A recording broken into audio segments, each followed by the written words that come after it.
Hello সবাইকে, আমি তৃপ্তি সাহা।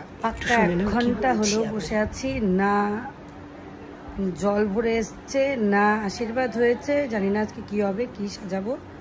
চলো দেখা যাক কি হয়। জল ভরে আসার সাথে সাথে একটা ভিডিও রাখবো তাদের, তোমাদের একটা বিয়ে বাড়িতে গিয়ে 1 ঘন্টা বসেছিল। আর মেয়ের মুখে আপাতত পুরো মেকআপ প্লাস হেয়ার স্প্রে দেওয়া। এখন শুনবে। দেখে ভালো লাগছে না, আমার একটু মুখটা হাসো। বলতো কতক্ষণ থেকে দাঁড়ানো? কি করবো দিদি ভাই, 1 ঘন্টা হলো না?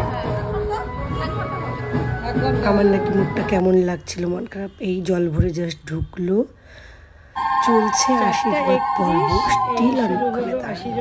তারপরে এখন শুনবে আরো কিছু। অনেকক্ষণ ওয়েট করেছি। টাইম কটা ছিল? 3টা। হ্যাঁ 3টা। কটা বাজে এখন? কটা বাজে ঘড়ি?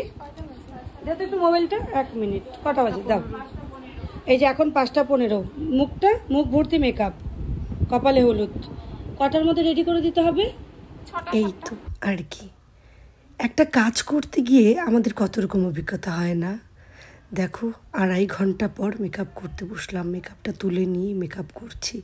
মেয়েকে জিজ্ঞেস করেছিলাম কেমন সাজাবো। ওর রুচিসম্মত যেটুকু বলেছিল কলকাটা বেশি, একটু বড় করে করবে আর চোখটা যেন টানা থাকে। এটা হচ্ছে অ্যাক্সিডেন্ট। এই দেখো ওর একটা স্কিন স্পট ছিল, সেটা দেখালো।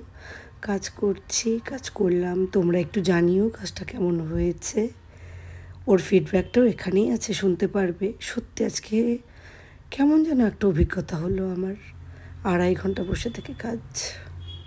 তোমরা কমেন্ট করে জানিও কেমন হয়েছে। হ্যালো পিয়ালি, সেজে কেমন লাগলো বল? খুব ভালো। পছন্দ হয়েছে? হ্যাঁ। বাপরে, আজকে একটা গেল দিন সত্যি।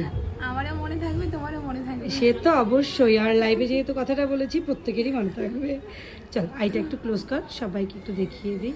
এই হচ্ছিল পিয়ালির পুরো লুক। তো তোমরা তো শুনতেই পারলে যে পিয়ালির সেজে খুব ভালো লেগেছে।